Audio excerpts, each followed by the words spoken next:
The world before the Ark felt predictable. People worked the land, built homes, raised families, and planned for seasons they believed would always return. Rivers followed familiar paths. The sky was trusted. There was no shared memory of catastrophic floods that erased everything at once.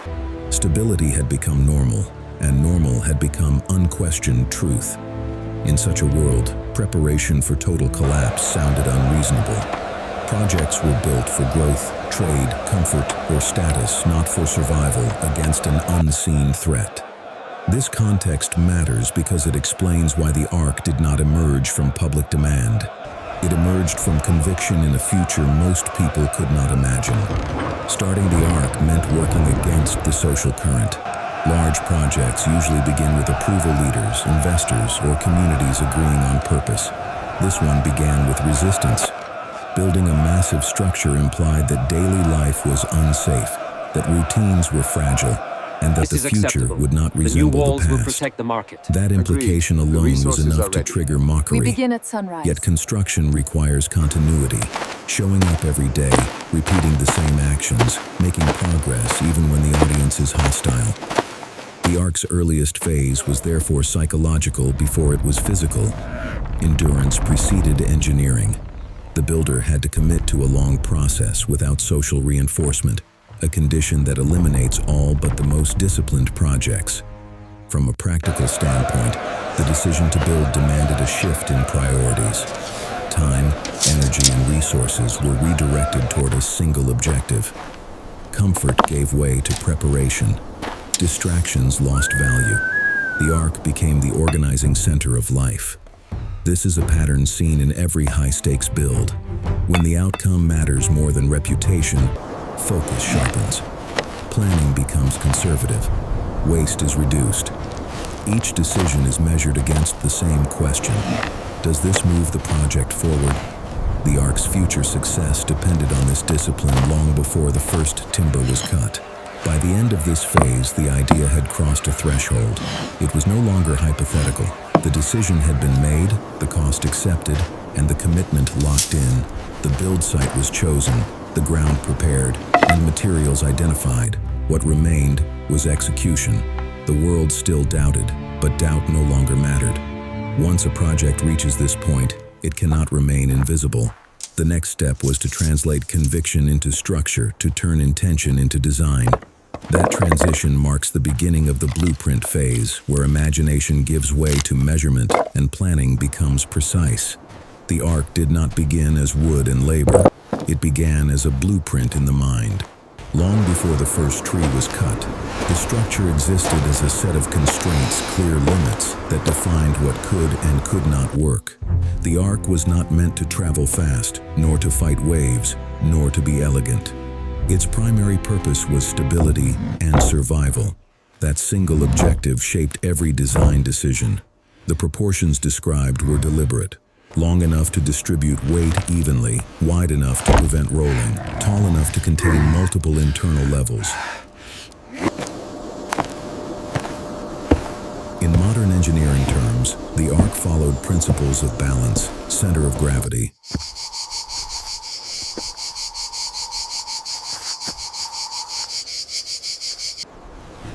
and load distribution that shipbuilders still respect today.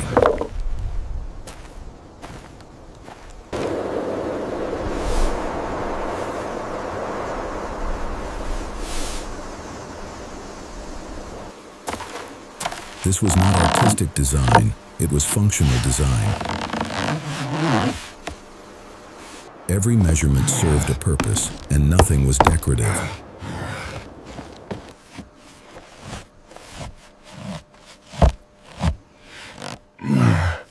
When you remove decoration, what remains is discipline.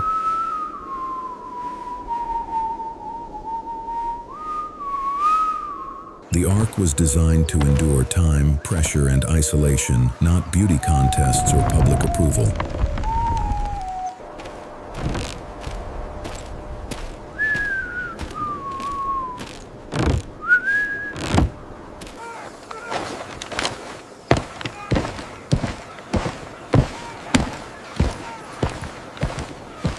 Material selection was the next critical phase, and it followed the same logic as any large-scale industrial build.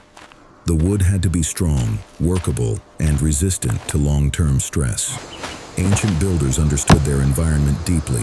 They knew which trees resisted rot, which split under pressure, and which could bear weight when cut into long beams.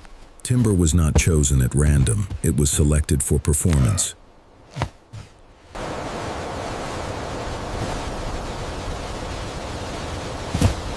Once cut, each piece had to be dried, shaped, and stored properly to prevent warping. Pitch used for sealing was not an afterthought but a core component of the blueprint.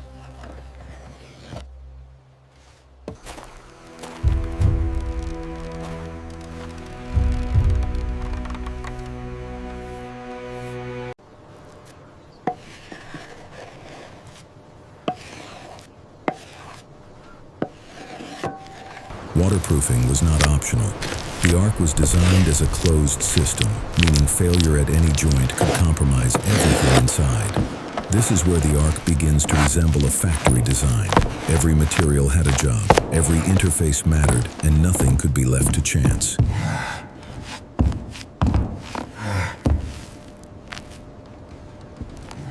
Inside the ark, the blueprint became even more complex.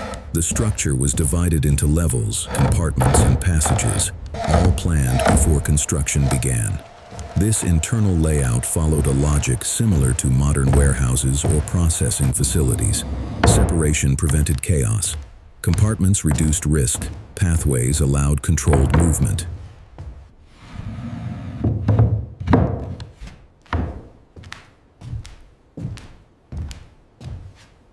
Ventilation openings were positioned to allow airflow without allowing water inside a delicate balance that required careful planning. Storage zones had to account for time, not just space. Food would not be used in a day or a week, but over months. That required dry zones, protected areas, and systems that minimized spoilage.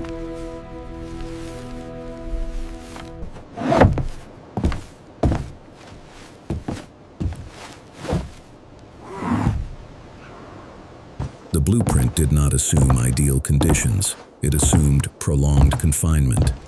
In engineering, this is called designing for worst-case scenarios.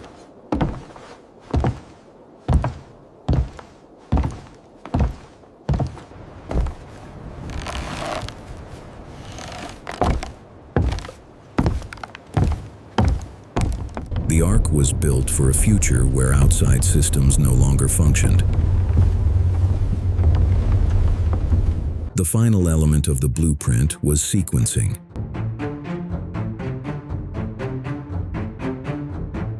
No complex structure can be built all at once. There is always an order. Foundations before walls, walls before ceiling, ceiling before loading.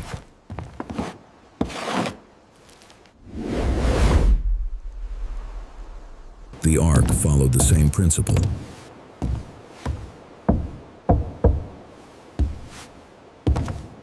The design dictated the build sequence, ensuring that each stage supported the next.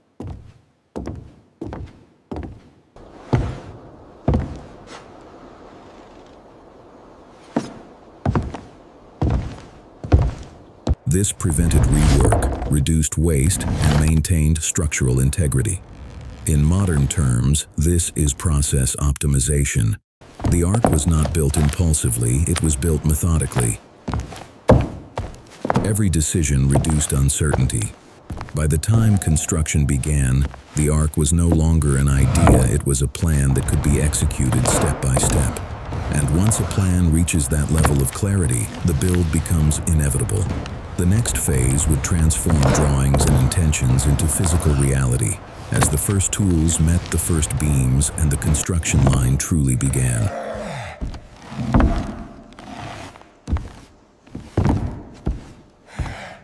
Construction began with order. Timber was selected, cut, and staged according to size and purpose. Long beams were reserved for the primary frame. Shorter sections were prepared for internal supports and decking. This staging mirrors modern production lines where materials are sorted before assembly to reduce delays and errors. The Ark's frame rose first, establishing the spine of the structure. Once alignment was set, repetition took over. Beam after beam was placed using the same methods, ensuring consistency and strength. Progress was slow but cumulative. Each completed section reduced uncertainty and increased stability. As the frame expanded, external plating followed. Boards were fitted tightly, creating a continuous shell. Gaps were unacceptable. Every seam represented potential failure. Ancient joinery techniques, tight fits, pegs, and layered construction provided strength without metal fasteners. Once the exterior took shape, sealing began.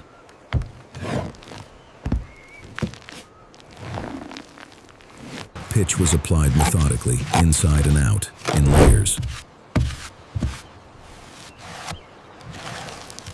This was not cosmetic work, it was system protection. Sealing transformed wood into barrier, preventing water intrusion and preserving internal conditions. Like coating a modern tank or vessel, this step defined the Ark's ability to function as a closed environment. Inside, construction moved in parallel.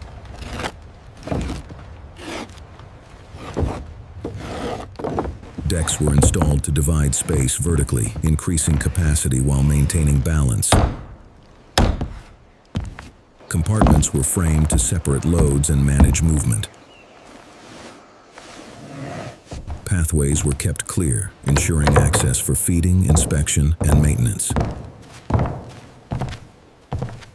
Ventilation openings were integrated carefully, positioned to allow airflow while blocking water entry. Nothing inside was random. The layout followed logic: storage near access, heavier loads lower, movement paths unobstructed. This internal organization is what distinguishes a simple structure from a functional system. The final build stages focused on integrity checks.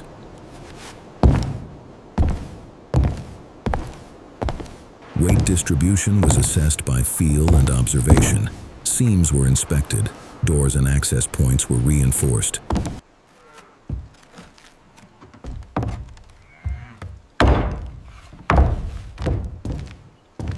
Redundancy was added where possible, knowing repairs would be difficult once the system was sealed. At this point, the Ark was no longer a construction site, it was a finished facility awaiting activation. The build line had reached completion, but the project itself was not finished. A structure designed for survival must be stocked, balanced, and managed. With the Ark standing complete, the next challenge shifted from building to operating a closed system prepared to sustain life under extreme conditions. Once construction was complete, the Ark shifted from being a structure to becoming an operating system. A closed environment cannot rely on improvisation. Every resource must be planned, measured, and protected. Food was the first critical variable. It had to be sufficient not for days, but for an unknown duration. Dry storage zones were organized to separate different types of supplies, reducing spoilage and contamination. Containers were sealed, elevated from moisture, and arranged to allow access without disrupting other areas. This approach mirrors modern inventory management, where preservation and accessibility must coexist. The Ark's design assumed no resupply. Everything needed had to be present before the doors closed. Water management followed similar logic. Drinking water required protection from waste and decay. Clean zones and waste zones were deliberately separated, minimizing health risks in confined space. Waste handling was not ignored or romanticized. It was treated as a system problem requiring airflow, gravity, and routine removal where possible.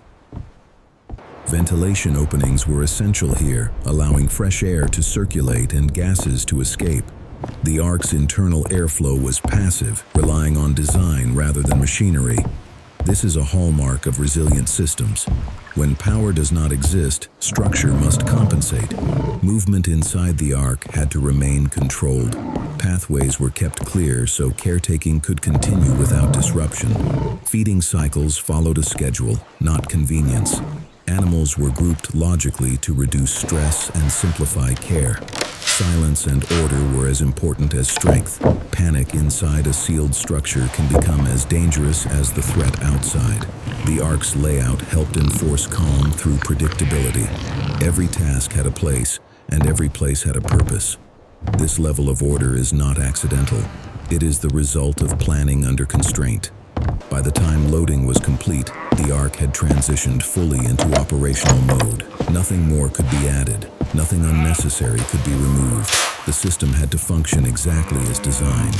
At this stage, preparation replaced construction as the defining activity.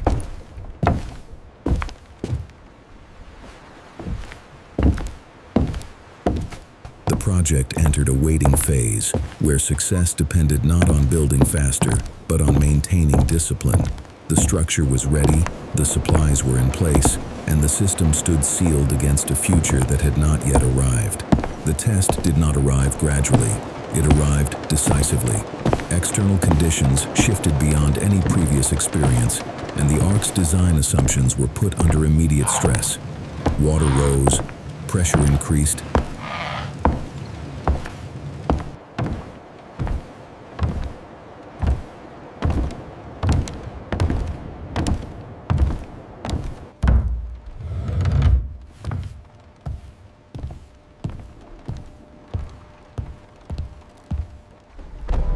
and isolation became complete.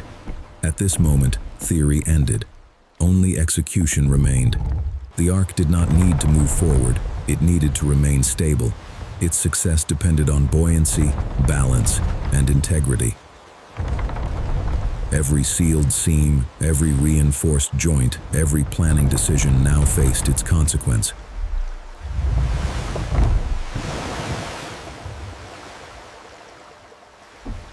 Survival was no longer abstract. It was measurable in hours, days, and endurance. Inside, life followed routine despite the chaos outside. Systems functioned because they had been designed for consistency. Food distribution continued. Airflow persisted. Waste was managed. This stability was not luck. It was the outcome of preparation that assumed long duration and high stress. In engineering terms, the Ark passed its stress test because it was not optimized for comfort, but for survival. The outside world had failed. The internal system held. When the waters eventually receded, the Ark transitioned once more. It was no longer a refuge, but a bridge between destruction and renewal. Opening the structure required patience. Stability had to be confirmed before release. This caution reflects an important principle. Surviving a crisis does not mean returning immediately to normal. Recovery is a process. The Ark provided time, not just shelter. It allowed life to restart deliberately rather than reactively. The legacy of the Ark is not found in its dimensions or materials, but in its method. It represents a way of thinking that values preparation over popularity and structure over speed. The story endures because it reflects a universal truth. Is not found in its dimensions or materials, but in its method. Systems built only for good conditions fail when conditions change. Systems built for resilience endure. The Ark was not a miracle because it floated. It was remarkable because it was built before anyone believed it would be needed.